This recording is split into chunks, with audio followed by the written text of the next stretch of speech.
The top 10 lists gurus have threatened and tried to sue me for revealing to you today.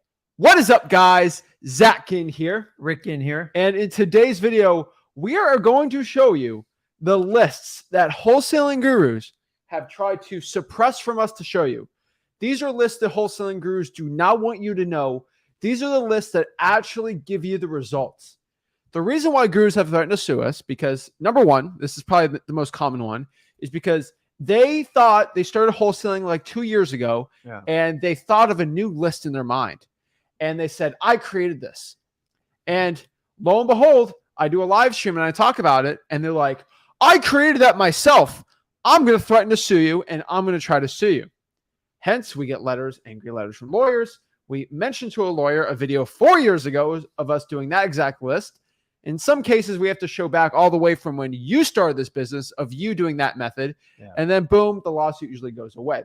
Guys, we get hit with so many guru threatens, cease and desists, lawsuits all the time. I've said it before. Gurus threaten me. Gurus' wives will beat them up in my DMs. You've seen it. I've shown you it. Happens all the time. They want us to stop teaching this stuff for free. The reason is because the stuff I'm going to show you today is the stuff behind these crazy $4, $5, $6, even $15,000 wholesaling programs. They're all behind them. And we're going to give you those lists absolutely for free right now and show you how to do it for wholesaling real estate success. So if you're excited, you're ready to go, we're going to share it, we're going to get it, and we're going to show you. Because, guys, we've been wholesaling for a while. We know a thing or two. We've been around the bush.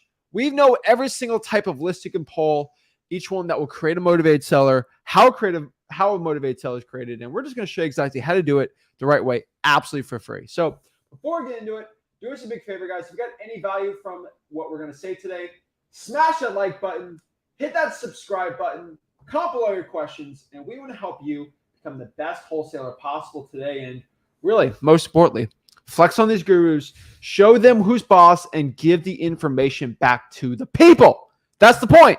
Yeah, I mean, the truth is everybody learned something from somebody. So like, I'd like to tell you wholesaling, a lot of you, like, it's marketed like it was just this great thing that was created in the last 5 years. Guys, dude, it's been around forever. I learned it from somebody. I'd like to take full credit for the list I created in 2003. I'm just here to tell you, somebody else showed me it, or I kind of figured it out on my own, but it was never like my list, even though I was doing it when nobody else was doing it. I think it's ridiculous that people try to make a list proprietary. And like, if I have this new special list, like, so whenever you hear the word secret or I have a trick or anything like that, I'm here to tell you, man, you're just being resold an old technique with a new marketing spin. And yeah, so that's what we're going to share today. And we're going to have some really new updated stuff on it. And it's just always interesting because I get more lawsuits threatened for me. So I get to add to this list every single year, which is always fun to do. So I'm always excited. So we always tell you about all the list to pull. And then somebody comes out of the woodwork, says, I invented that. And they started wholesaling 2 years ago. But it's always funny. But we're going to get into it. We're going to share it. So without further ado, we got to get you jacked up. Got to get you excited to get in this business. So let's cue the intro and let's go. It's wholesaling time, baby. Let's do it. Woo!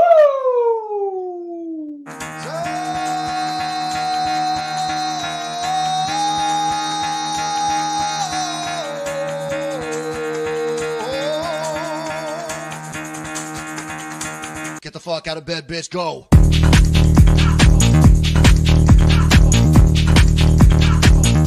Get up, again, they got go.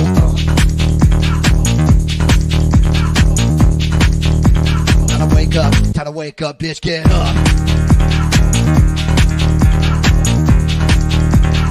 Get up, get up.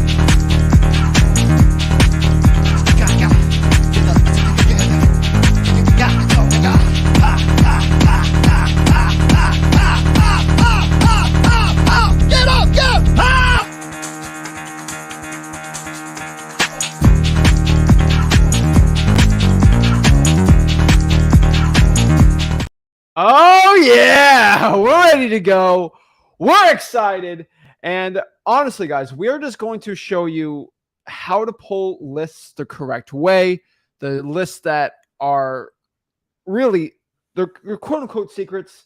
These are the big secret things that are behind these webinars that we just want to share and really exposing the game in wholesaling real estate and really showing you how to do it for free. So without further ado, let's get into it. Let's share it and let's just break it all down. So let's get it going. This is in no particular order, but I ordered it from 1 through 10. No order of how important, but let's talk about number 1, code violations. Now, this seems funny, like I'm making a joke here, but I've gotten threatened so many times for telling people about the code violation list, especially starting out.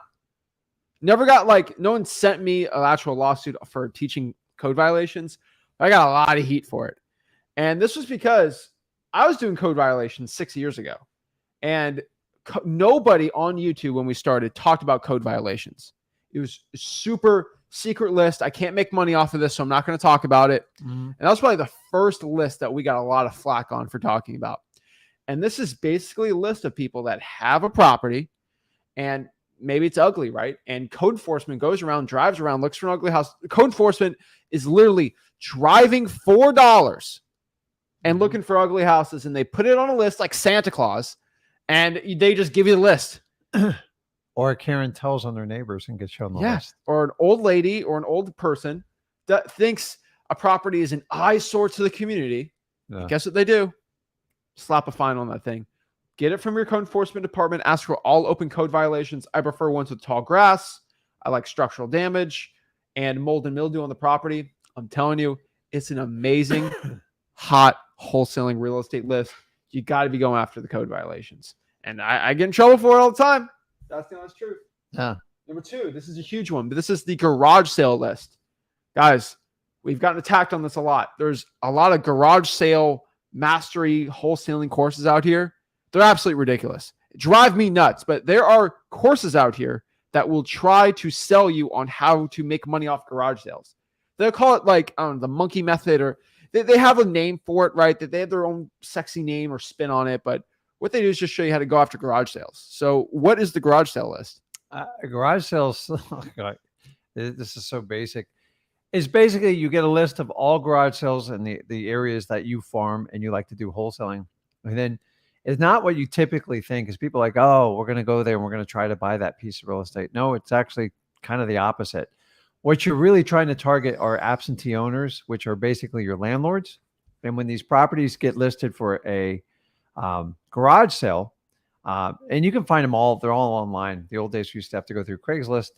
And then basically you get that information. And then what you want to do is skip trace and go to truepeoplesearch.com, find the owner, and then call them.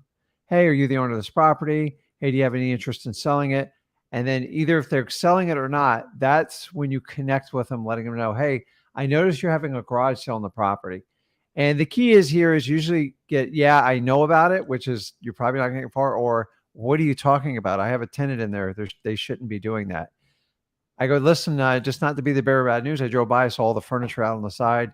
And honestly, that's the point. If he's ever going to, he or she's going to consider selling it, it's when they have what we call a midnight tenant move out. And when the tenant moves out, usually there's repairs, there's a vacancy, there's no money. That's going to be the opportunity to strike a deal with that seller. And the best way is you kind of befriend them by giving them private information that if you didn't call them, they would have never even known about them. So you actually help them out. So it is a numbers game and you have to sort through it, but you're looking for the landlord owned properties and then you let them know there's a garage sale at their property. And then hopefully you strike a relationship with them and you have first shot at buying the property if they decide to sell it. That's it. It's a great list. I love the garage sale list. It's free. You get a lot of midnight move out tenants on it. And that's why it's so valuable. You just want to filter through the ones that are like the chronic, the people in the neighborhood have the garage sale every weekend. And after a while, you just figure out how to do it. And in the old days, we used to mail to them. Now we just cold call them. But you can put this in your rotational list. It's absolutely amazing.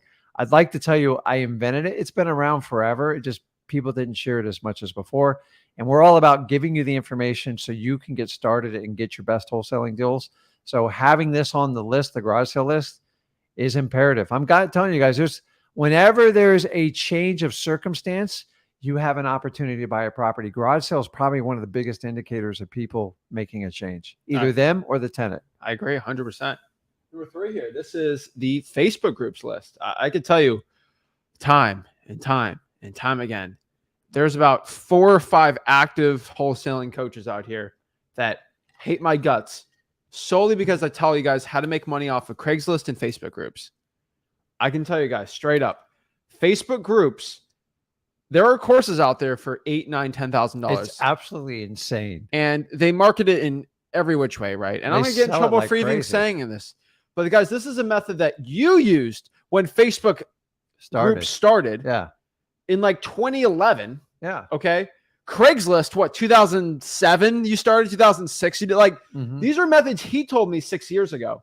And gurus just, they wake up one day and be like, I invented finding a motivated seller on Craigslist and on Facebook groups. Guys, people have been posting. Oh my gosh. They've been posting, we buy ugly houses on Craigslist and Facebook groups for like over, I think 11 years now. Yeah. Like no one invented this, but when I tell you guys how to do it, I get in trouble. I'm the one that is the scapegoat, and people are losing $10,000 coaching programs because I share with you guys how to do this. Literally, all you have to do is just go to Facebook groups, and not like a wholesaling group, but like, you know, a mom's group or like a locals group. So Memphis citizens group, and just say, hey, how's it going? My name is John, whatever. I'm a citizen. Maybe you say some nice things, and then you make a post after you get some traction. And it's like, hey, are you looking to sell your property? I'm looking to buy it for cash, and me and my partner, we pay closing costs and we do it fast, right? And the cool part about this is if you do it enough times, you can get wholesaling deals. And it's a constant rotation of it. You can do this on Craigslist. Like I interviewed Brian Holmes. He's an electrical engineer out of Syracuse, New York. He posted on Craigslist every single day for like 4 months. And then he got an $18,000 deal and then a $21,000 deal after that. Crazy, right? Yeah. Free marketing, costs nothing. The leads come to you and it costs nothing. And I get in trouble as somebody who is selling, that's sharing people's patented program. I'm like, we buy ugly houses on a Craigslist and Facebook group. It's like, come on. Like, I think the real reason why they service with papers like that, first of all, you can sue me all you want saying you own a technique. Like you have to prove it, not me. You're gonna have to prove its origins, everything, and I will just rip that apart. Number two, the reality is why you're doing it is because it's screwing up your old school coaching program, and you think you're gonna throw like a wrench in it. So I'm very diverse with lawyers and everything else. It's just, guys, stop trying to own marketing techniques that have been around forever. Yeah, that one we're talking about, someone put like this unique like little phrase on it and like, no, I invented it. I'm like, you didn't invent it unless you invented like Facebook and everything else. Unless you were like in the room with Mark Zuckerberg, there's no way you're going to prove like you ever own that. It's ridiculous. It's so stupid. The whole key with Facebook is just to let you know the whole big secret, like a ton of people tried to sell. It's an organic connection. So you guys see in groups, they spam all the time. That's the worst way to ever get a deal. Yeah. The worst thing you can do, because you show your true intentions up front. So if you can organically connect with groups, like I like fishing groups, you like dog groups, stuff like that, and you build a rapport in there, and then you say, hey, you know, by the way, and you can have those conversations. That's it. That was your $3,000 to $5,000 course that was sold forever. Guys, this has been around forever. This is nothing new. No, it's insane. Like, guys, we invent methods in wholesaling, and then gurus will go try to steal it. I'm not threatening to sue anybody. Like, if the thing is, we don't. The information we give out, it goes to the people. Yeah. You know, it's like the guy that invented the polio vaccine. Yeah. He decided not to patent it. He just wanted to give it to the people, basically, so everyone in the world doesn't have to have polio, and he doesn't want to profit from it, so everyone can have it for free. Yeah, kind of like us, you know. Kind of like the Elon Musk. We kind of bought Twitter and we were revealing the files. I don't think about that. No, I'm not going to get in that. That's true. I'm not going to get in that because on the algorithm likes that one. But I can tell you guys, we invented reverse. I don't want to say we invented reverse drawing for dollars, but the method that we talked about is pretty much the first one. I'm not the person saying I invented it. No, I'm just the first person that said it on social media. So I'm just telling you guys, it's a good method, I think. And the cool part about that is you can use like Chat GPT and just ask it for queries to make. So for example, create an ad telling people that I'm looking to buy houses for cash for a Craigslist post.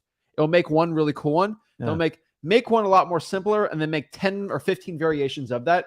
Then you can post it every single day. Copy paste, the ad copy is made. Facebook groups, all these amazing things. And you can use AI to do it for you. Now, we have AI videos. Just go to freewholesaling.com. It is all in there. But guys, Facebook groups are an amazing source. Now, number 4, this is one that we've gotten some heat on, but we only get heat on it because, number 1, the only reason gurus give us heat on these is because it actually works.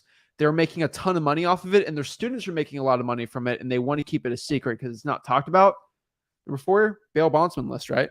Yeah, I mean, it's I found it by accident. I actually had to meet with a bail bondsman to settle up a lien on a property. And then that's when she showed me 4 other properties she had. I wound up buying 2.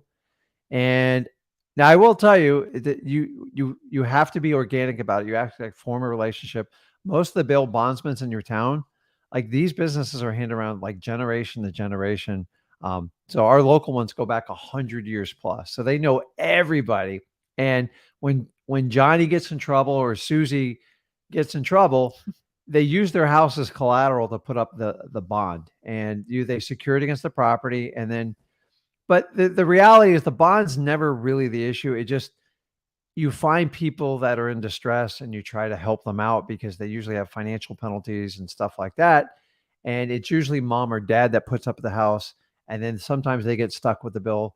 And then if somebody has to go away, then that house usually has to be sold. So it's a great, I love bail bonds. I started like initially with it, but I will tell you, it does take time.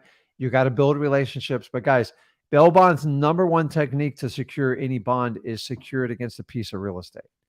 And once they do that, the clock's ticking. Steps have to be taken for them to cure the bond issue. And sometimes if the person gets in real trouble, they have to leave the house. The house has to be sold. The bail bondsman still gets their money. And the reason the bail bondsman wants to work with wholesalers is because they really don't want their house. They just want their fees. Yeah. And the best way to get the fees is to get the house sold. So either they're going to take it to a foreclosure auction or find someone like us that will actually either take over the debt or buy the house as is so they can get their lien paid, because they're always going to be in a first position. Yeah, and it works so well. So if you go to freewholesaling.com, we do share how to use it. It's like a $4,000 mini course you can do on there. That could be a big course right there. It's a huge course because it's like you can make it really sexy. Yeah. And people see it, they're like, oh, God, we could really make it all nice because number 1, there's no cold calling involved. There's no marketing fees involved. The leads are just right there and they're perfect and no one in your market's doing it. Are you sick of your competition? We could get just go to freewholesaling.com. It's all there. You already know what it is. Number 5, this is a huge one, but probates, right? Yeah. Guys, we get attacked all the time. I invented probate real estate wholesaling. I invented I'm like, unless you invented people passing away, which no one did, this is life. Yeah. You didn't invent probates, okay? And wholesaling probate properties, we have books from the 60s and 70s talking about this stuff, okay? So unless you are one of these authors, like I don't want to hear it from you, okay? Because probates are an amazing strategy. And these are the strategies where you make $30,000, $40,000, $50,000 a deal. Mm-hmm. I get attacked so much. I'm like, I'm the probate master. I'm the king of probates. You got to stop with your stuff. Hey, we get attacked all the time. Guys, we do it for the people. We have people, like I've said, like Benji, who I've showed him yesterday. He made $50K on his first probate deal in Florida.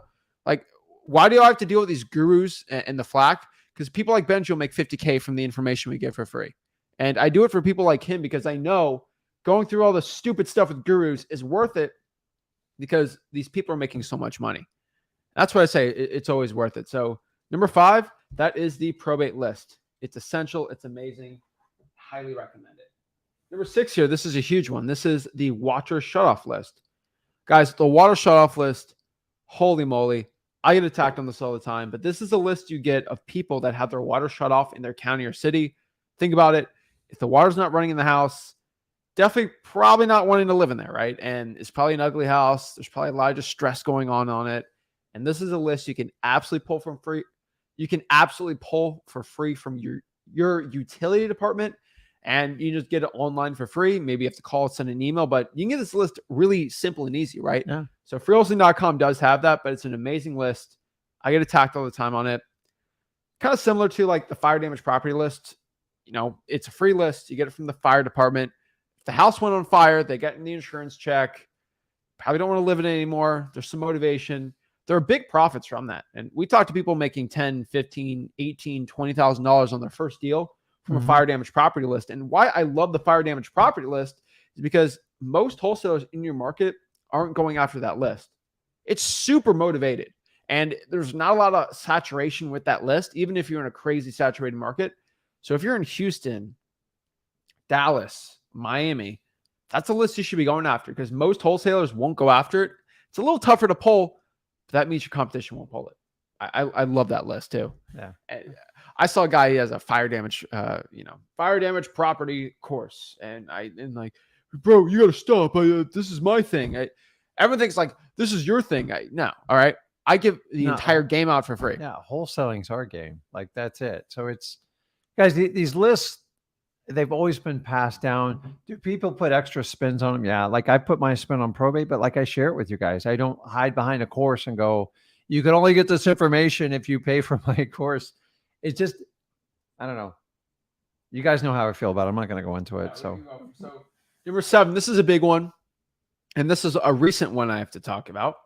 But as of this year, 2023, as of this year, there has been 4 reverse drawing for dollars courses out here. 4. Yeah. 3 courses, one what they call forever webinar. I don't want to expose it, but there's like what a forever webinar is. It's like, I can teach you a new method that costs basically nothing. No wholesalers are doing it. Leads will come to you. And there's no cold calling. I hate cold calling. SMS is the worst. And you don't have to pull any lists and you don't have to do any of this. No softwares. Just hop on the webinar and I'll teach you this crazy new method. And they put their spin on it. And what it is, it's reverse drawing for dollars. That's what it is. Yeah. I'm still shocked people are doing recorded webinars. I'm going to tell you, like early 2000 and like even late 2000, it was everything. They're like, it's automatic. It's amazing. You'll just sell while you sit on the beach. And I'm just, guys. So now the new trick is people still do these dated webinars. Run if you have a webinar because it's just a sales funnel. Number 2 is they're marketing around this stuff. It's like, you don't even know what you're getting into. All I hear is you're going to get motivated sellers. They'll come pouring in your computer. You never have to do anything. Guys, if you believe crap like that, you are going to just get all your money taken from you. You got to stop buying in these ridiculous marketing pitches. They don't work. Wholesaling is like real work. You actually have to apply yourself and do it. Do you really think there's a software that's just going to load your inbox of highly motivated sellers with $50,000 deals? Because if it was there, I'd already have it and I would have shared it with every one of you guys. It doesn't exist because they never, ever deliver what they promise. They deliver it for the marketing message so they can get your money. And then they're going to highlight the few people that had success with it and the thousands of people that never used it or didn't get a deal with it. You'll never hear from them. And this is the problem with the whole guru industry. Zach, you tell me, in the last year, have you ever seen it worse? The marketing pit. You don't have to do anything. It just fills your inbox. It's getting worse. And then now the newest one is, ready for this? You don't ever have to talk to sellers. You don't ever have to talk to buyers. It's all done automatically. And AI is going to do everything for you. Guys, do you believe that? You are going to get worked. That is absolutely nuts. AI will assist you and will help you process leads faster. I agree. But it's never going to close people automatically. And honestly, if I go up against a guy who's using AI, somebody just the other day offered a strategy. Goes, listen, my software will talk to your sellers. You don't even have to do anything anymore. Really? It's just going to talk to your sellers. Guys, use AI to help your business, but you have to be the person that does the connection piece because we are the missing link. It's called human beings. And once we're replaced, it's over. But as long as humans own real estate, you will always need wholesalers, in my opinion. I 100% agree. So I can tell you this. If you're going out here and you hear a new pitch of a new wholesaling strategy, I promise you, me and Rick have looked at it. They always email me or they always try to message me or reach out to me and they try to get me to promote it. Okay. Every single wholesaling software I've ever seen, the owner has always messaged me, try to get me to promote it. And, they want to do it for free, obviously. And I always look at it and I always look at the back ends. Yeah. And if I don't mention it, it ain't good. So guys, we test everything, guys. And honestly, very, very few ever meet the criteria. So the ones we already have, we use in our business and we've tested for multiple years. And I'm never going to put someone's product on here that has no track record, we don't have any experience in. It's not going to happen. I agree. So number 8 here is the IRS and credit card debt lien lists. I get attacked on this all the time too. Guys, if somebody's behind on their taxes, their IRS taxes, they're behind on their credit cards. This is an amazing list. Most wholesaling, gurus, most wholesalers in general don't know about this list. But I did learn how to pull a list like this because I started going out here and I kind of looked at my deals after I got them done. And I looked up the sellers and see if they had liens or the public records on them. And the interesting part is you look at the process of wholesaling real estate. What makes a motivated seller? Is there like a certain day that they become one? No, it's a process, right? Yeah. And what I found a lot of these motivated sellers is sometimes they don't pay their property taxes. So it's a tax delinquency. And they don't pay the next year.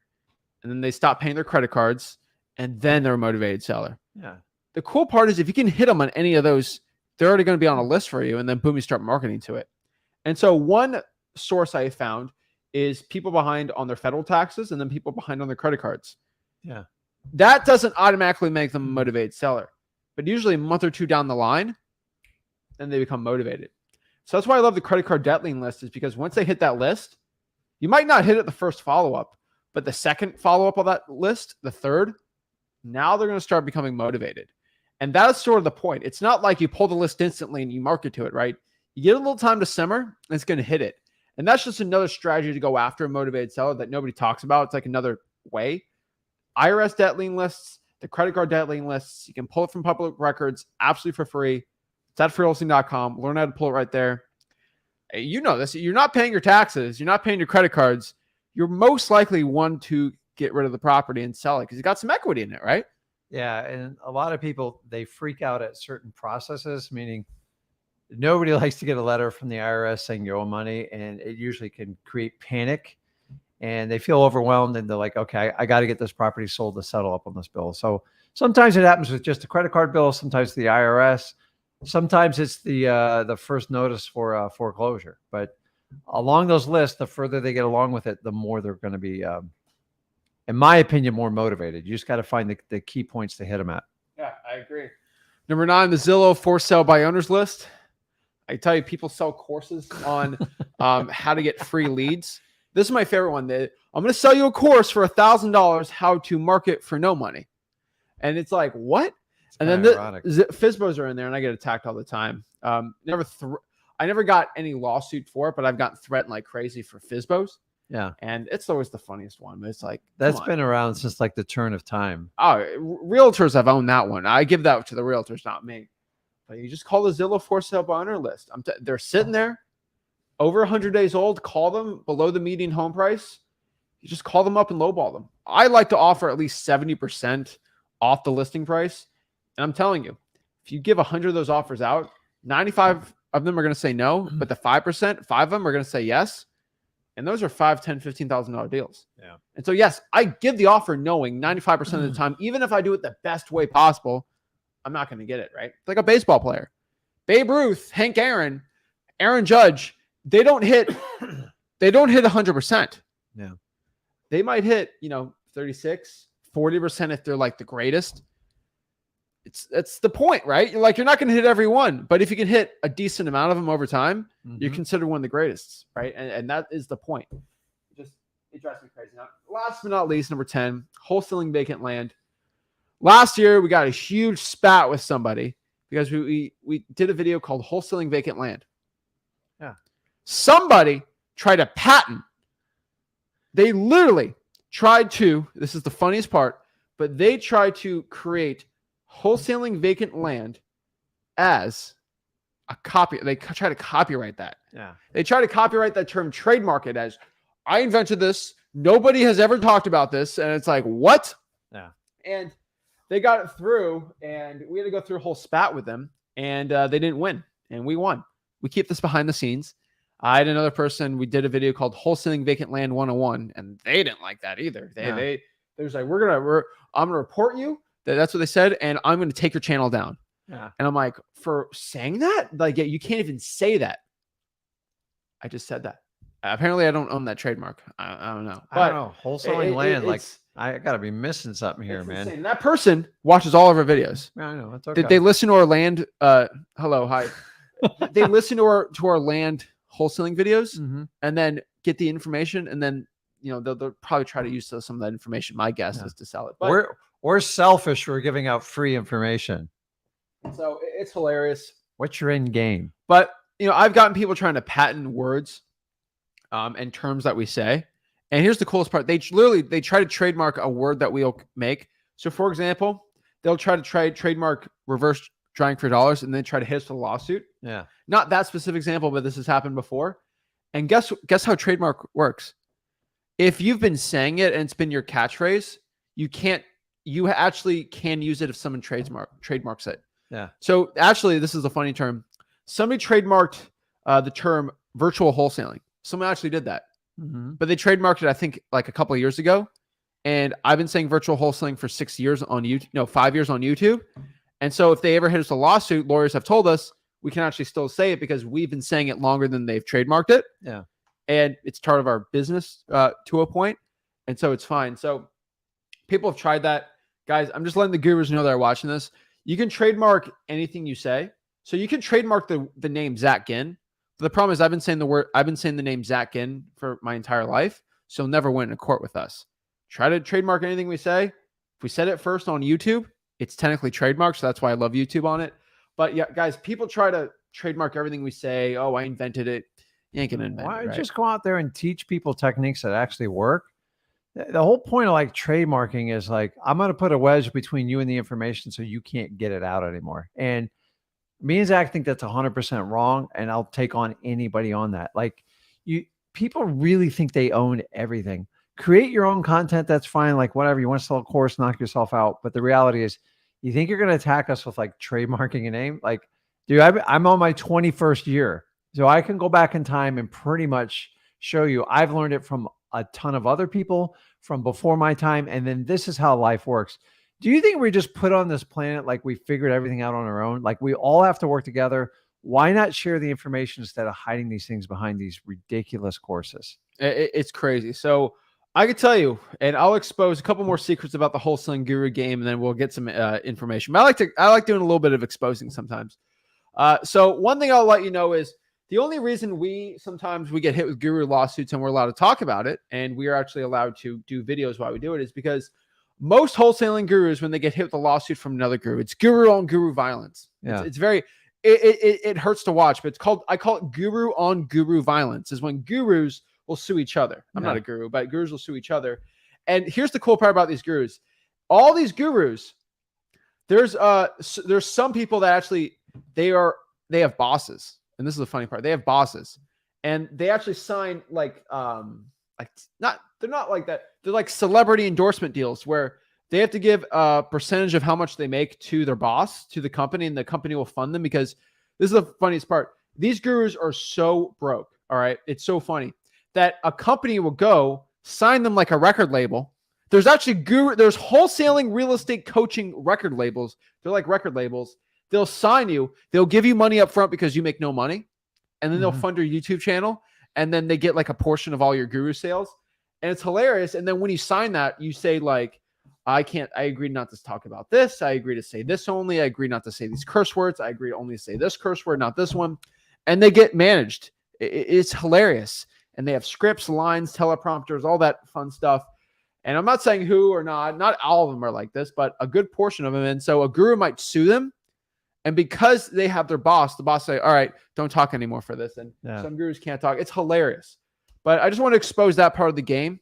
And my favorite thing is when people go, hey, I'm going to sue you. I'm like, obviously, you don't have any experience in this area. So in my experience, and this is for everybody on the live, somebody ever threatens to sue you, I'm not saying don't take it seriously. We take it seriously. But people who threaten to sue, they rarely ever do it because they don't know what they're talking about. It's an empty threat for their ego. Sometimes they go through it. And we've had to deal with that before. It's the quiet ones that are a little bit like, so like if you threaten someone, hey, I'm going to sue you, it's like and you don't follow through, you completely discredit yourself. And by the way, got a lot of those, and I'm very proud of it because it's like, if you're going to do it, do it. Like, stop threatening it and just do it because the burden's on you. Well, I'm not going to tell the guru to sue me. I don't know No, why. I know, Let's but not like, do that. what I'm saying is when people threaten and it's like an empty threat, it's like, it's a phenomenon in the United States. Yeah. So but the one thing I can tell you is they're all beholden. So the reason why I'm telling you this stuff is why gurus actually sign contracts with companies that actually own them. So I want to let you know that any guru that you listen to, do not listen to them, because most of them actually have companies above them that they have to be beholden to, which means when they talk to you about wholesaling, they have to talk to you on a script. They have to talk to you based on a agenda, and they can't veer off. They can't tell you what they truly believe in things because it's not what the company that they're signed under wants them to know. And they can't say certain things or act certain ways. Yeah. This is why I want everyone to understand this. When you watch our YouTube channel and you hear me like this, you hear him, we don't sound like the average real estate wholesaling YouTuber. We don't. You know why? We're not owned by anybody. We are independent. We're pretty much, I feel like, the only independent one at this point. And when I tell you something, it's my 100% true opinion and belief. And so when I say screw these gurus, I can say it. Nobody else ever says that because I'm not beholden to somebody. I don't have a mommy, daddy company that I have to go talk to. You want to hear a fun fact? What? So a lot of the coaching programs, so there's always an owner. Sometimes it's a bigger company or like it's a person that made a huge investment in it. When they hire all these coaches, they require them to get specialty coaching insurance because if the company gets sued, the owner wants to be protected and basically burn their ships at that coach. And by the way, it's not cheap and it's expensive. That's an added layer on the coaching that you guys pay the end price for because their claims are so wild to get you in. And if someone gets upset and they sue it, they end it at that coach right there. They usually like settle a claim and they move on. And then each one of these coaches have to pay for coaching insurance. Guys, I never even knew this stuff existed, but apparently it's very, very big. Think about this. You have to have insurance because your claims are so wild. You have a high probability of your company getting sued. So what the owner does, kind of smart, he makes sure everybody that works on the coaching program has an insurance policy. And you think that he would pay for it, right? No, they make each individual pay for it. So I'm just, crazy. If that's out there, like think about what's going on.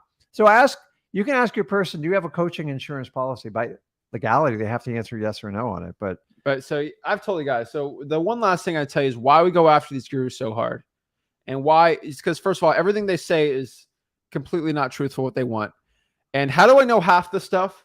First of all, we get the exposed. We talked to a lot of the ex gurus.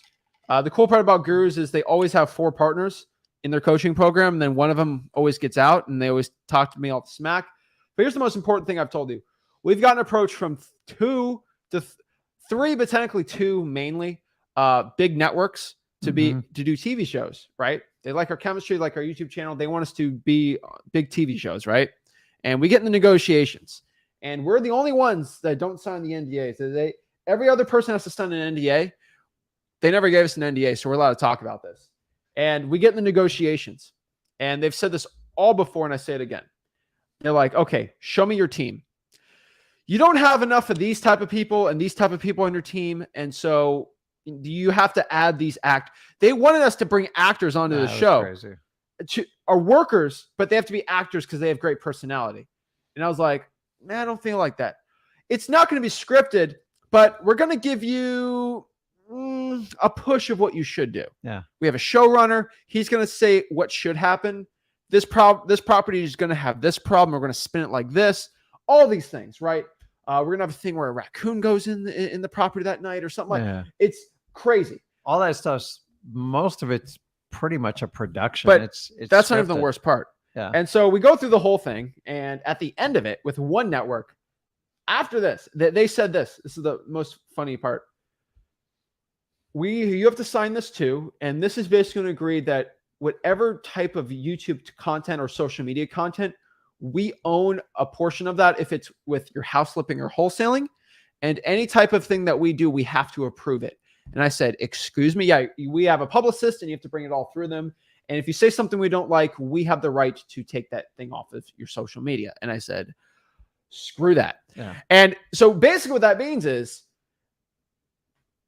anyone that really has a TV show anymore, are all controlled through social media. Now, I don't know what they signed, but what I could tell you is they're all beholden. So they can't tell you the real truth about a lot of things if a TV network, a big corporation, doesn't want them to do it. Yeah. And so it's kind of crazy. That's why we love YouTube. Yeah. But like, I'm telling you, everything you hear out of a guru's ear, like, it's insane. And now just learning that, and I'll tell you, nobody ever TV network will say something against that. They don't say, oh, that's wrong. No, they know it's right. That's why they're silent on it. And so it's kind of hilarious. But they said, we need some actors on here. We don't like the makeup of your team. We got to switch it over a little more. I'm like, well, what do you mean? And it's hilarious. And so I can tell you is be careful. These gurus are driving me nuts. The whole real estate investing game, it's so fake. And I knew house flipping shows were fake until I actually got. I've always known. But until I got to the negotiations, I was like, whoa. They hit me a long time ago, and I didn't hear them out. And then when I sat here and heard you out, here's the core reason why I really said no is we wholesale houses. I flipped houses. It's not my passion, and honestly, it's to me not the greatest path. Definitely for beginners to do. So why am I going to go away from what's made me so successful?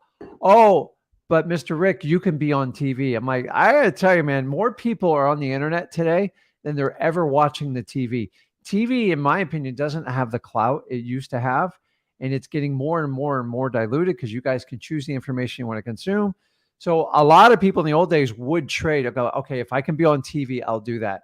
I'm finding out most of these shows, even outside of real estate, is people like selling their souls just to get on TV. So if I do wholesaling, I'm only going on TV to do wholesaling. Why am I going to start flipping? I'm not an expert on flipping properties. I hate working with contractors and doing all that stuff.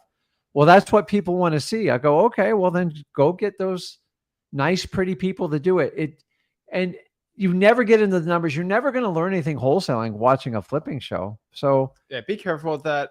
I don't even get the last part I want to talk about. I don't want to get into it too much. Is we're not even getting to the point of the profits on those shows and how those negotiations switch down, because I'll tell you, a lot of those profits they tell you what the profit is before you even buy the house. It's the funniest part, but I don't want to get into it. You can't look up the address. You can't verify anything. Then we get in the dangerous talk. So we're not going to get into it. We don't want to get into the dangerous talks of that, but it's just very interesting. And so when we do a deal, we show you the HUDs, which TV shows don't want you to do because it's too boring for TV. Yeah. It's too boring for TV. We'll give it the truth too. But it's hilarious. But we're not going to talk about it. If you get the truth, you're in trouble because listen, the whole TV is about the amount of views.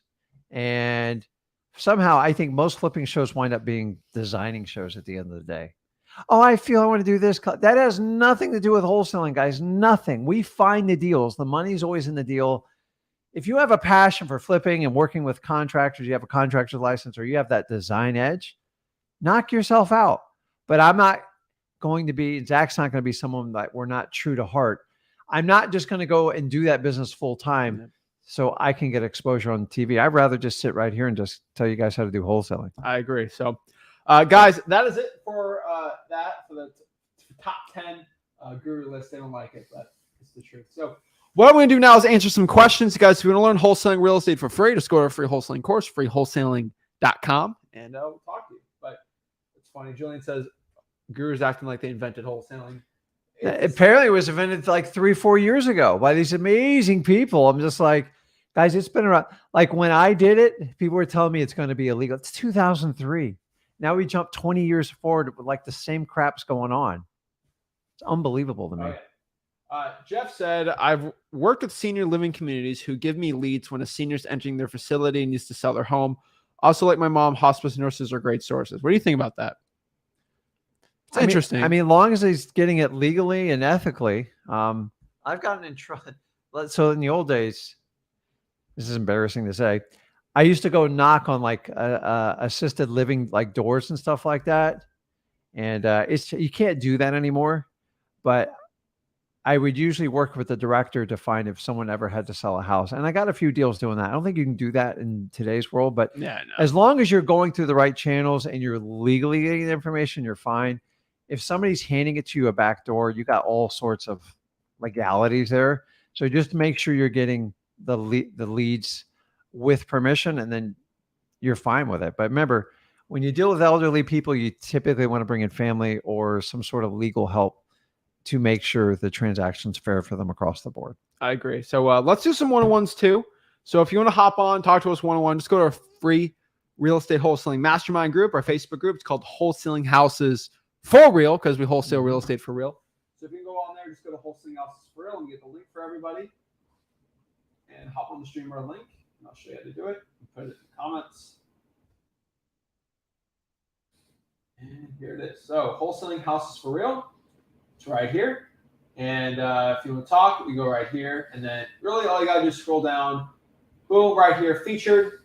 Click that, click the StreamYard link, and you get to hop on to us absolutely for free. And we can help you out from the best wholesaler possible. So let's get it going. Vince, what is up? What's going on, guys? How y'all doing? Good, man. How are you? Good seeing y'all. Oh, yeah, man. What's up? How can I help you out today? So I got two situations going on.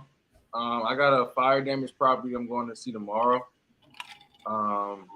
In this area, I talked to the owner about a couple weeks so far, on and off, and we reached a number. The ARV in the area is like 425 for that property, and he said it's been a year since the whole situation happened, and he has like several adjusters that came, and everybody's like contractors that came. Everybody is basically giving him like $165,000 repair type deal. So I told him, hey, I did the formula, whatever, and I'm trying to make a big profit. I'm not gonna lie. So I told him, hey, I'm not even gonna lie to you. So I told him, hey, we can do 120 and close this within 30 days. You don't have to worry about X, Y, and Z, the stress, X, Y, and Z. So he called me today. He wants to meet tomorrow. He didn't say no to the number yet. I'm guessing we're gonna talk about that. Of course, we'll talk about it tomorrow. I want to leave with the contract. And but my thing is, he asked, he just said an idea, and I'm trying to figure out how to get him away from that idea. He said, hey, what if we be partners on this deal? Oh, the seller? Right. He's not a seller then at that point. Yeah, he's a partner. Yeah, that's kind of a catch-22. He can partner right?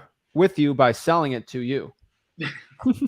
See, this is where most gurus would pitch you and go, well, you can do this novation thing.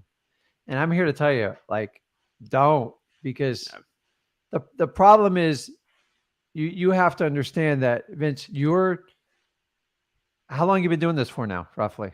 About a year and a half. Okay.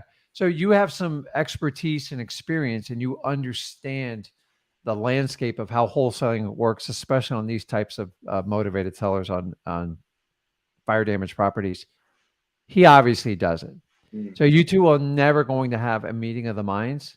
You're going to have your own challenges getting in the meeting of the minds of the price. And honestly, I would just concentrate on the price, because like then here's the problem. When you partner up with a homeowner. Well, I don't want to partner with him. No, I know. But like you now have a new boss that has zero experience. Have you ever had a bad boss that has like, they don't even know what they're doing? Mm-hmm. It's the most frustrating situation you can be in. This is the number one reason why I tell people to avoid novations at all costs, unless that's your only method to do it. Because now you got a partner that has zero experience, and they're going to tell you everything they want you to do. And in the end, I've done multiple deals like this. In the end, I always go, just get me out. I just give me my money back. I don't want anything to do with this. So what I would do is focus on trying to find a price that works for both of you. And listen, it's a fire damage problem. And I always tell him, listen, this could take years for me to figure out. And he's already taken a year. It hasn't gotten anywhere. So the hard part's over. You want him to enjoy his life, get his money out of this, and take the money and go buy something that works for him. I'm sure he got like some sort of insurance claim. Question. So I'm trying to do the math here. He owned this property, right? Mm-hmm. They said 165 for repairs. How much did he get from the insurance? That's how much they're going to give him to fix it. They're going to give him 165. Yeah. So does he want to just take that 165 and get anything on the top and leave? Or does he want to get that 165? He wanted 150 from me. And what's the ARV on it? 150, and he's going to keep the 165. Right. Yeah.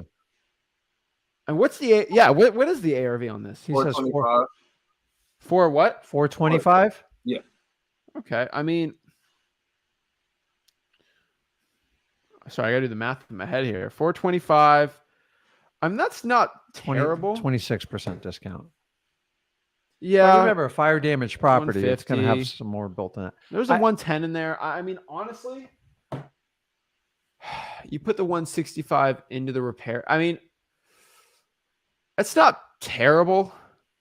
I think you can play around with the guy and just squeeze a little more out of it. I think you're going to be fine. So if he's 150 off the bat, you could probably maybe get 120, right?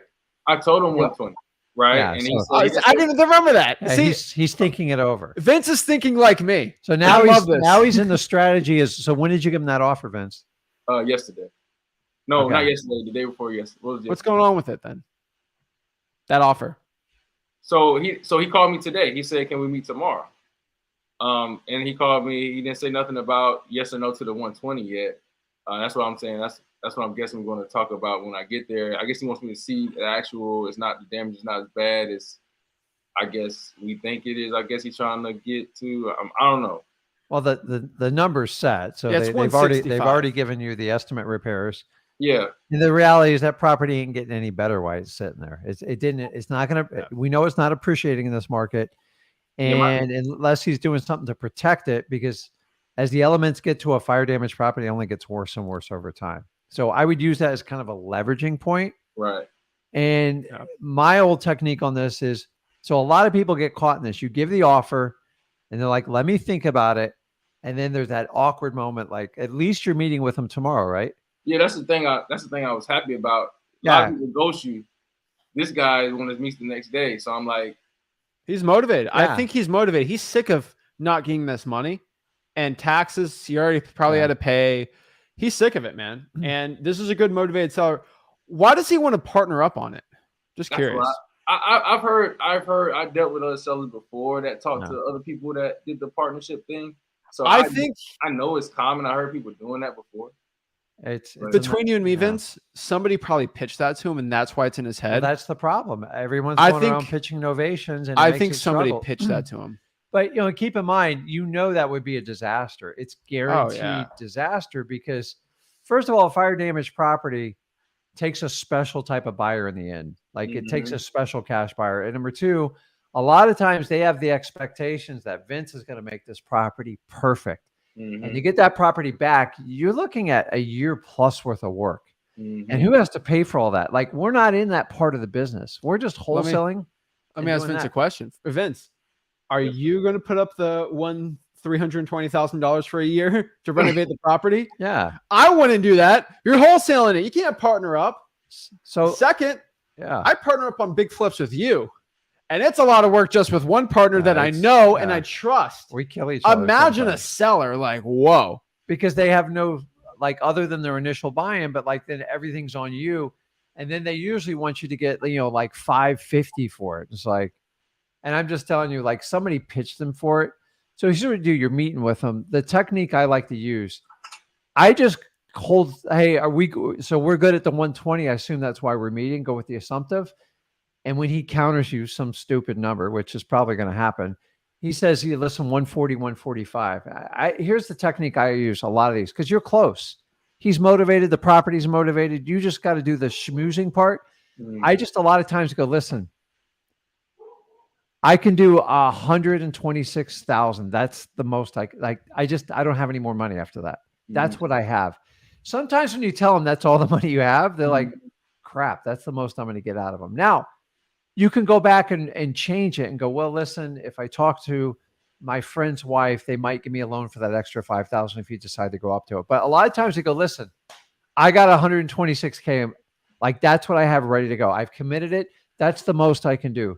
So by sneaking out like the highest and best offer, but like, here's the deal. You have to make a decision. Yeah. The biggest thing you can do, Vince, is while you're on that property, take as much time as you need to have him make a decision while you're there. So I would just say, listen, right before I would give him the upfront agreement again. I said, listen, Nick, I appreciate you taking the time to meet with me. All I ask is we're going to talk today. And I just need to make sure that you're going to make a decision of yes or no before you leave today. Just try it because you can't have him mulling it over for days on again. So he's going to want a little higher number. You can counter it a little bit, but try the low counter because sometimes people, when they go, man, if that's the most he's got, that's the most I'm going to get out of him. And it tends to work half the time. Can you go up in price? Yeah, you can. You go, listen, you call him back the next day and go, listen, I thought about it. I'm just going to go up to the 129.5, and whatever it is. So I'm not putting numbers in your head, but like when he makes, I assume he's going to come in at like a 140 number, and you're going to have to be strong on your counter. Yeah. Right. And you need him to make a decision right then and there, because you just want to get it under contract. Mm-hmm. Yeah, that was my point. I was gonna go probably up to like 130 and call it quits. Like not from the beginning. Yeah. But 130 would be like my ceiling. Yeah, that's it. So and try to slowly break everything down on what we're really about to do, how long this process is gonna take, why the partnership is not the best thing for you and your future type thing. What you got going on in your life, because he told me his whole life story. Yeah. So that's a good sign. That's really, and I'm hoping that he just say 125 and we good, So, but yeah, so, and then one more thing. What kind of? He said bring a mask. I'm trying to figure out, because I only walked through 2 other fire damage properties. Yeah. And first one was like a roof was already gone off that thing. So, and then the second one I just walked through real quick. What kind of mask? Was it like N95 or something like that? Yeah, you want to be safe. It's probably pretty toxic stuff. It's not good stuff to be breathing in. All right, this isn't. I've been through some burnt properties, but they're pretty recent. It's gonna smell bad. Usually pretty. You had drywall on fire. Like, this isn't stuff you want to be breathing in, man. Knowing it's Florida, there's probably gonna be mold, dude. And so it's like, just don't be breathing in mold, man. I mean, honestly, a regular mask might be fine. Like, don't get too much into it. So we have respirators because we deal with legit crack homes, but that's just us. Suck. But we do a lot of them. Things, man. Remember the one house that had all that, like, I threw it away. I threw it away after that visit. But like, Vince, so get the proper face gear, whatever it is. Your health do what you're comfortable. Man. But like when you have it and it's real nasty in there, stay in it. It's going to be hard to communicate. It's going to be hard to point out. You're going to have to be extra exaggerated. But like, that's how you get the best deals. Because a lot of times they go like, I knew it was bad. I didn't think it was this bad. And then I do the opposite. When you walk in a really nice house and it's perfect, I just take them outside, because I'm not going to win that conversation. So accent the problem. So I would have a good mask so you can stay in it as long as you can. And when you go outside to talk to them, whatever, take the mask off, take a few minutes to catch your breath, have your hands on your knees and go, man, what am I getting into? And when he says, listen, so, maybe we can partner up, I go, listen, honestly, I don't know how long this is going to take. And if you think a year's a long time, I don't know what the outcome is. And I don't know if it's even going to be profitable when it's said and done.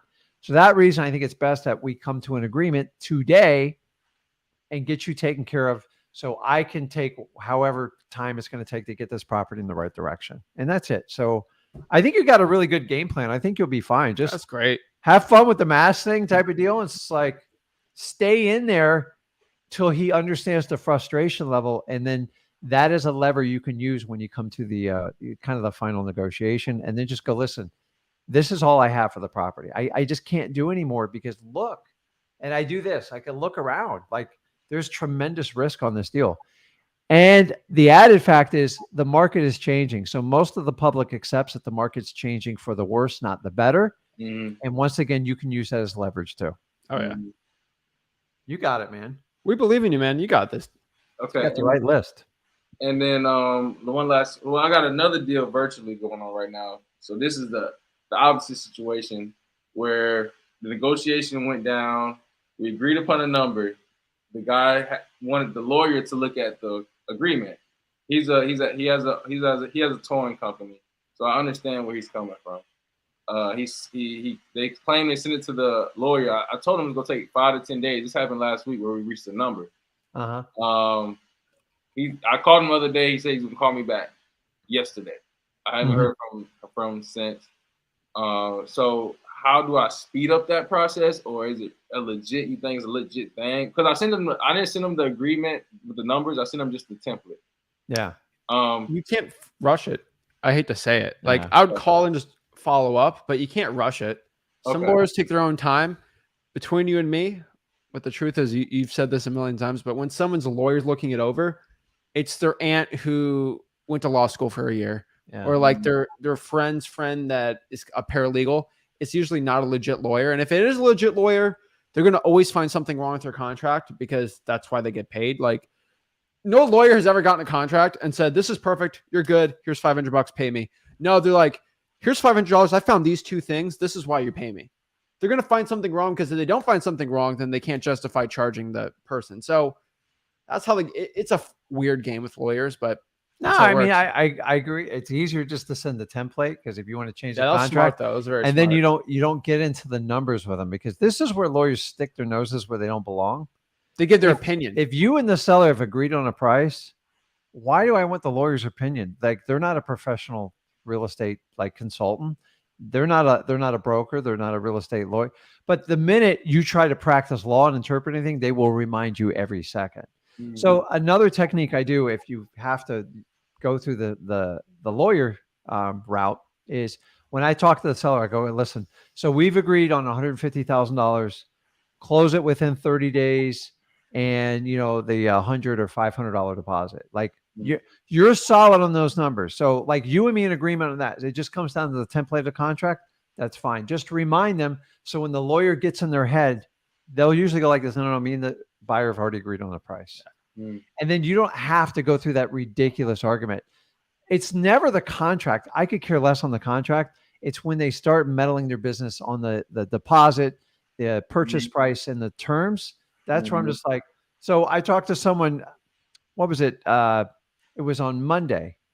And he said, well, the lawyer sent it back and they made these 3 minor changes. And I said, as long as it didn't affect the price, it didn't affect your time of inspection or how long you had to close, and it's an assignable contract, who cares? Mm-hmm.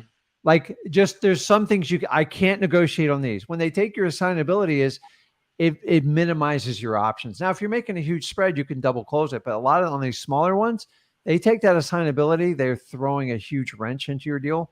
And you just got to, so when it goes out to a lawyer, just go, I can't move on these things. And then anchor it with the seller. And then that way, when it comes in, you can do that. And it kind of keeps your deal alive. I agree. So no other red flags I should look for if it comes pretty much that's it with the template, like. No, just see what they say. They're going to say something and you just got to figure out what to do. I just hate when they like, isn't that price a little bit low? I'm like, yeah, and that's why I didn't want to put the price. I told him the problem is, well, I told him I said, hey, you're fine, man. Yeah, you're fine. Don't worry, dude. Yeah, I don't know. Like I said, it's always something left when you do that kind of stuff. And so Vince, if he says, listen, I need the contract completely filled out and you have to send it, make sure you have that conversation with your seller to anchor the stuff that's not going to be non-negotiable with the lawyer. Okay. And that way, when he goes, well, he told me I should get 200 for it. I'm like, well, we already agreed on 150. You were fine with it. What's changed? 9 times out of 10, it's the lawyers or his assistant or the paralegal, he or she, looking up like the Zillow value, because lawyers, they don't understand property values, just like I don't understand the law all the way. Oh, yeah. And my last question, since y'all brought up that 150, he said for the fire damage property, he said he owed 150 on the house. That's why he wants 150. I really don't think he owes 150. I just think he wants 150. Well, you can look that up. It's easy. So I saw it on PropStream, but PropStream didn't have anything up on there. Guess what you're gonna say? If he goes back and says, "Oh, I owe 150. It has to be 150," just say this. Perfect. Guess what we're gonna write in the contract? Seller agrees to sell it for whatever is owed on the mortgage. And guess what? If he owes 110, he's going to get he will correct himself very quick. Yeah, that's true. And here's the thing. If he owes 150, you're not going to go below 150. You know that. You ain't going to go below that, right? So here's the cool part. You are just going to write that into the agreement and just put price 150, but also make a change on there. We put you can write whatever you want on it. I don't know the legal way to write it, but like, seller agrees to sell to buyer to 150 as first noted, because 150 was what the seller thought it's owed. You can write, like, I would probably ask the title company how to say it the right way, but what I would write here is seller agrees to sell to the buyer for the price owed. As of this writing, seller says they owe 150. If it changes, purchase price will change. And I'll tell you, they'll shift very quick. I don't think he owes 150. If he owes 120, your closing will be 120. And Vince, if you want to verify it, it's like, so you got to understand PropStream, all this, that they do estimations. They're not always perfect. So the easiest way to do is go in the official records for that county and look up the recording. It'll be under his last name. And then you can see the recorded mortgage. You'll see the date and it should say the amount. You'll have to guess the interest rate because that's actually on the note. And then just put it in an amortization schedule. This is where you use like Chat GPT to like as your assistant that would just work you through it. So if he bought the property 10 years ago at say 165,000, you can actually go down that chart and see what the principal balance would be 10 years down the road. And you can guess it within a couple $1,000s very, very easily. So if you don't have to get in the weeds on it, but if you want detail, you can easily do that yourself. Exactly. Yeah, that's about it, guys. All right. Well, we believe in you, man. Get after it, dude. Man. Okay, Vince. Good luck, man. Let us know how it works out. All right, appreciate it. Awesome. All right, next we got CK.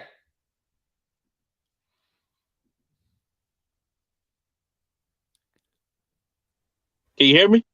Yeah, we hear you, man. How are you, man? How can I help you out today? Yeah, what's going on, man? I'm good. So real quick, let me get in and out. So, got a house in Arkansas, 3,000, about at least 25. No, it's 3,000 square feet. ARV is 300,000, but conservative, I'm looking like maybe 280.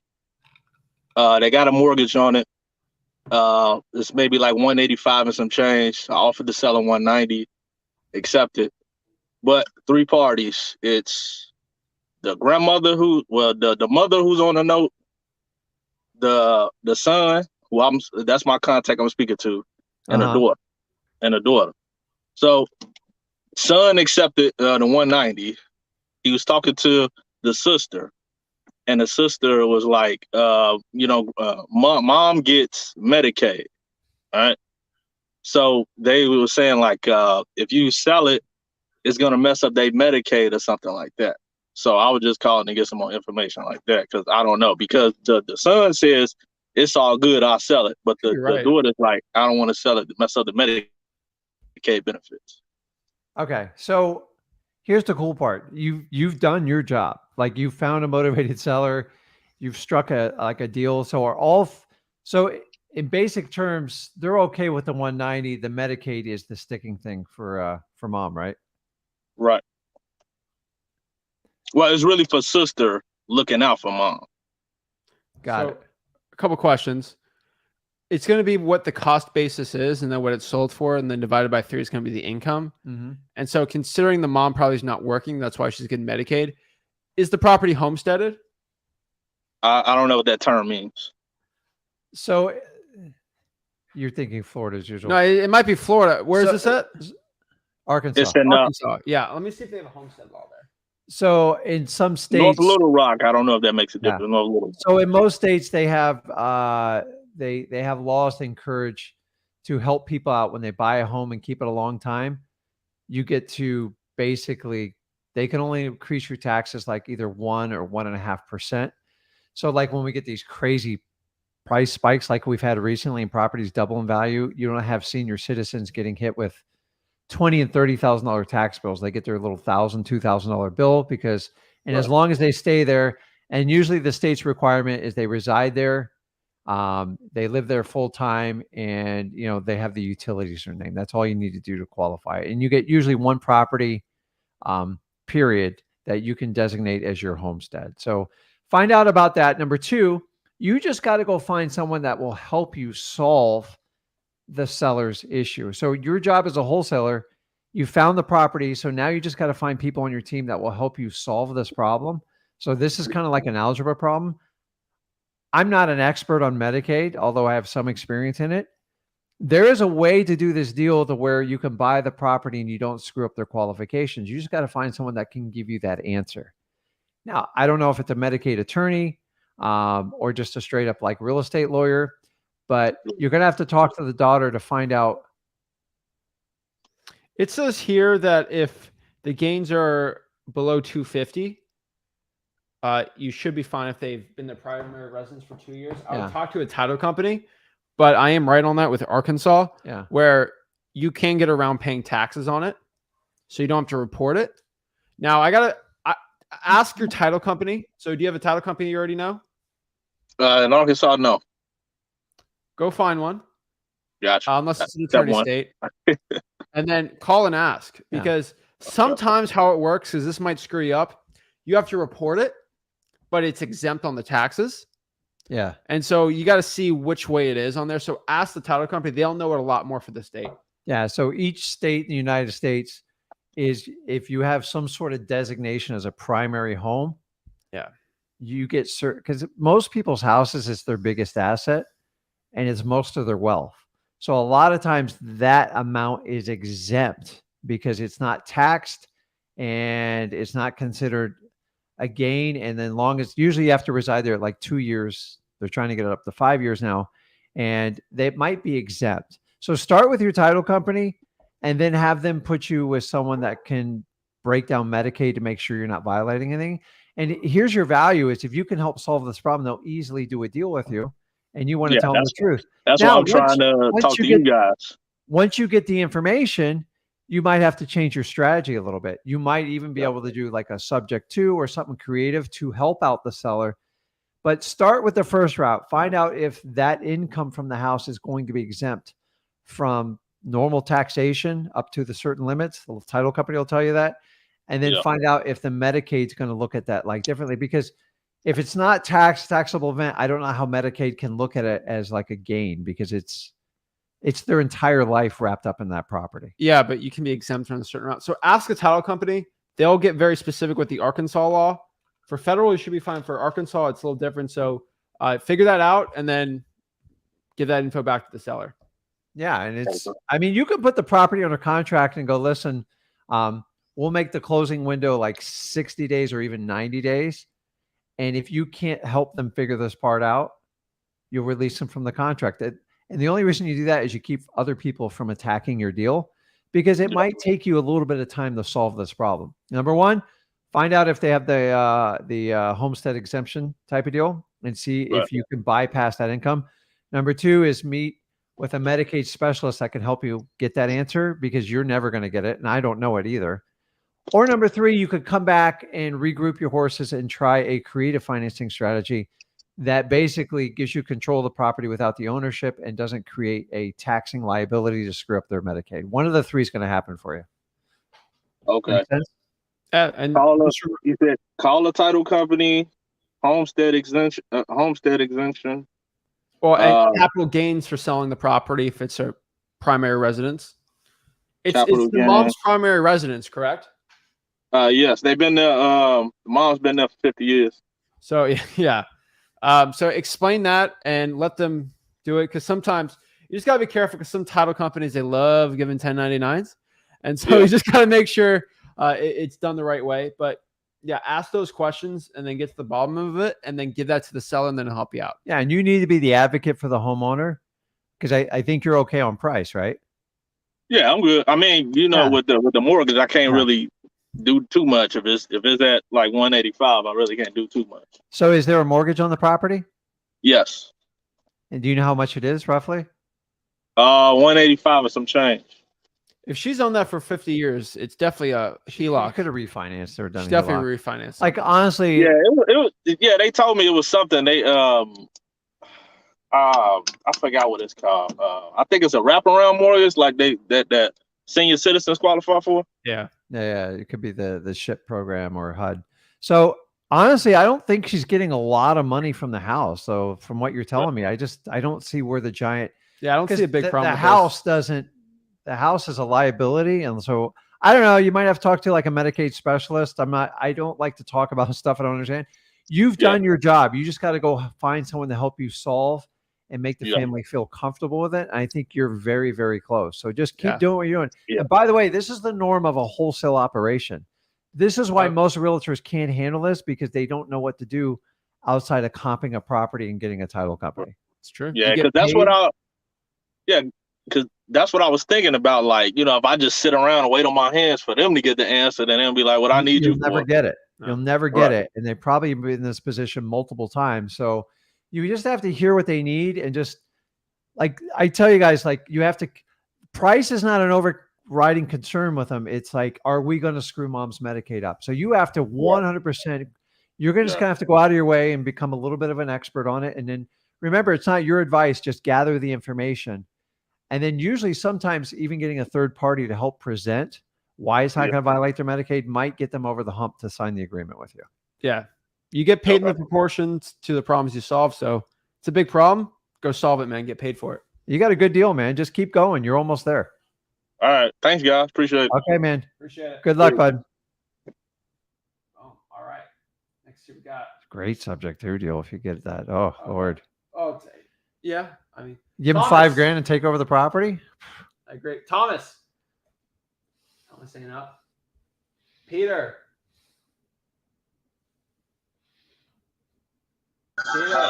Hey guys, what's up? What's going on, man? Sorry if I have a lot of background noise right now. I've been struggling pulling the probate list from North Carolina. The website's not set up the same way as it was in Florida when I did like a practice run down there. I don't know if you had any tips for that. Say that one more time. There's a lot of noise. Yeah. 1 second. So I was trying to do virtual in North Carolina with probate lists, but the website has not been helpful to me. I didn't know if you had any Where luck in with North those Carolina? before. I've been looking in Wake County because I have a buddy who's a police officer down there, so I could get the arrest list pretty quickly. All right. Yeah, it's getting hard to hear you, man. Call the Wake County clerk of the court and ask. That works too. I just didn't know if there was a quicker way on the website that you guys had experience in the Call past. them. Yeah, Yeah, just call them and get instructions. Each one's done differently. Yeah, you got 3,600 counties. It's brutal. They're all different. no big deal. Thank you. Okay. Yeah. All right. Ravon. Hi, can you guys hear me? Yeah, what's up? So I recently first of all I want to thank you guys. I recently got one of my contracts signed.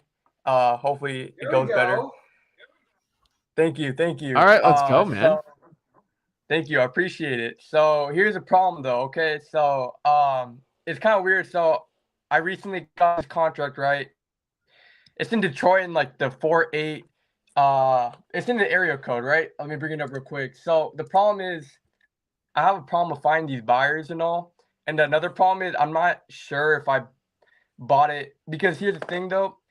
I saw when I was looking up the property on PropStream and Zillow, the property is worth around 80,000 to 100,000.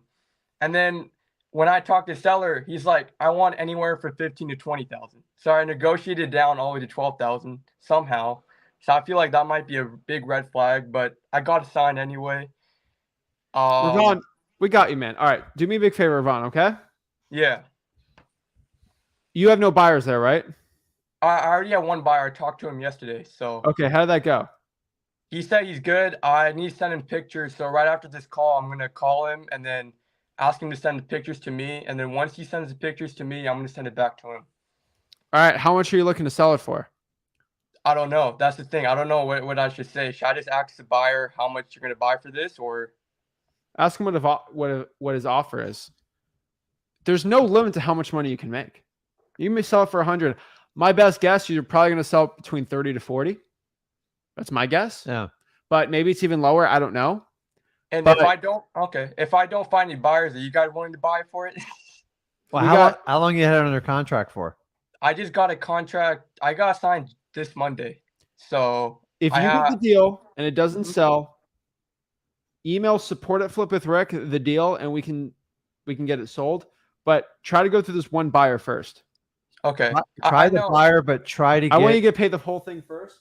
Okay, yeah. Get it done with you, all right? try to get a result from them low, because if they're just going to drag on such a low end property, and these low end properties like Detroit, people like good buyers make quick decisions, bad buyers take forever, and what they do is try to obligate you, Yeah. and keep you on the hook, and they're trying to figure out if they can ever make it work, and then that way you can't market it to any other sellers. So dude, give the guy 24, maximum 48 hours, Yeah. and that's it. Like, just say, listen, I got other buyers. even though you don't, but like Rick and Zach can be your buyers. And just let you know, I work with people that are very deep in the Detroit community and have buyers lined up. If you have a good deal, I'll have it sold very quickly for you. So do you have a title company already? Yeah, I already have a title Make sure company. it's protected. I don't want that cash buyer going behind his back or anything. Yeah, actually, he's the one who told me that about the cash buyer. I asked him because I remember I was watching one of his videos.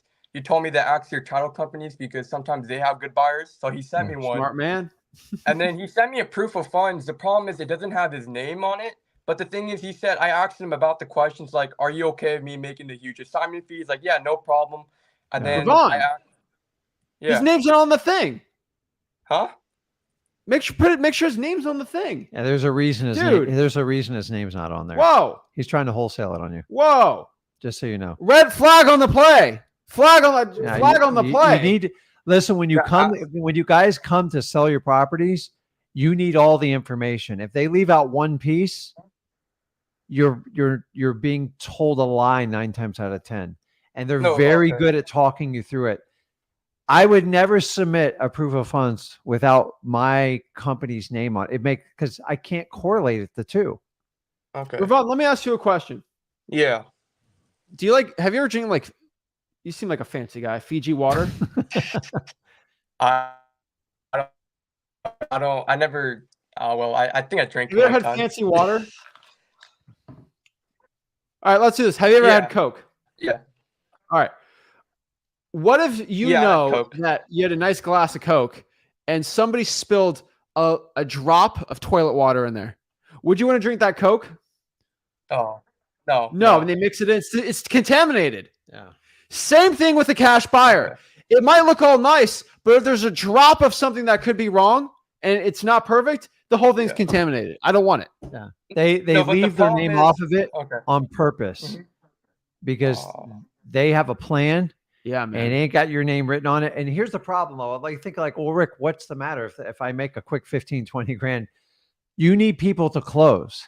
And when you start daisy chaining, which is basically what he's most likely trying to do to you, you're not in control anymore. Because once you assign, just hear me out, once you assign the rights to your contract with an assignment of contract, you are no longer in control. So you have to make sure you have all the pertinent information because now they can take your contract and sell it to whoever they want on top of it. And they get really bad with it. And it always starts with a manipulation of proof of funds. Dude, I've been down this road so many times. This is not bad. Did you sign an assignment of contract to them yet? No. I just only signed a contract with, You're protected. Let's do this. I want the best for you. Yeah. Ask him to get the proof of funds one more time with his name on it or a letter from the bank.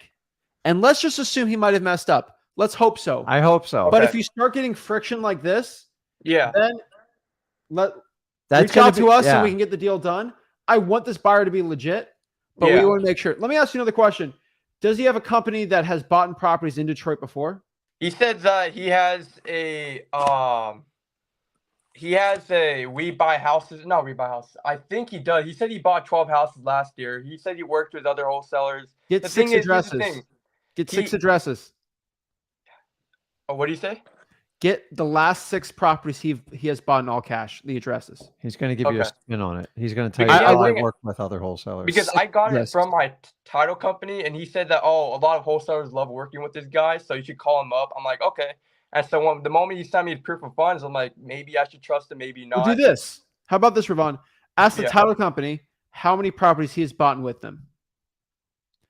That's going to probably help you out. My gut feeling is he's the middleman on a lot of deals, which is no problem. Like, I think that's really cool. I'm just telling you, you're getting daisy chain, which means you're probably leaving money on the table. Like if he's going to take that out. Oh, he doesn't know what to offer. So be careful, man. Just get the last. This is how you're going to guarantee he's not going to daisy chain you. Let's do 5. Actually, the last 5 properties he's bought in cash. Should I ask the title company or ask him? Him. Yeah. Okay. And then ask for the proof of funds one more time with the name on it? Yes. Yeah, just, hey, listen, I'm missing something on here. Your name wasn't on the proof of funds. Listen to his response and just use your ears. And if you hear this tail like this. How dare you? You don't think I have the money. It's either going to be that or like you're going to hear a 5-minute explanation. Okay. Just understanding it. If it's 5 minutes, it's a lie. I'll explain this. Hey, if you don't. Okay. Fine. Just give me the last 5 properties you bought in all cash. Yeah.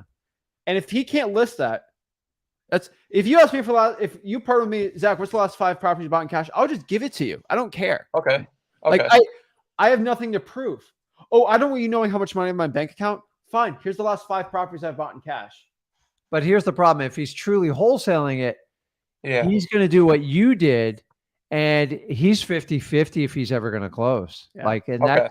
that's the challenge. It's like, you don't want to be like 3 weeks down the road, like, crap, this guy's not going to close, and they'll ghost you. They'll just disappear. And then you got to go rectify it with the seller, and then you're stuck. So I'm just, Okay. the reason we do the proof of funds thing is when you guys are selling, you have to have complete transparency. Just tell them, go, listen, what are you doing? Tell me exactly what you're doing. I'll tell you if I can do a deal with you. But if they're going to like constantly spin everything, Yeah. the minute you sign that paperwork and do that, you are no longer in control. And if they're spinning you from day one, wait till you get to the closing table. It's like, I need extension. I need this. I need to get a hard money loan. My partner didn't come through. I'm sorry. I need to get out.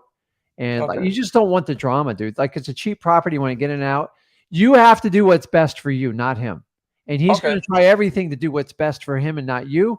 Understand, it's your deal, your terms. Until you fulfill this information, I can't enter into an agreement with you. By the way, I got 3 other people coming by to look at the property. Ravon, my heart would hurt so bad. You Yeah. walk here for 12, you could potentially make 20K, and you get screwed by this one guy.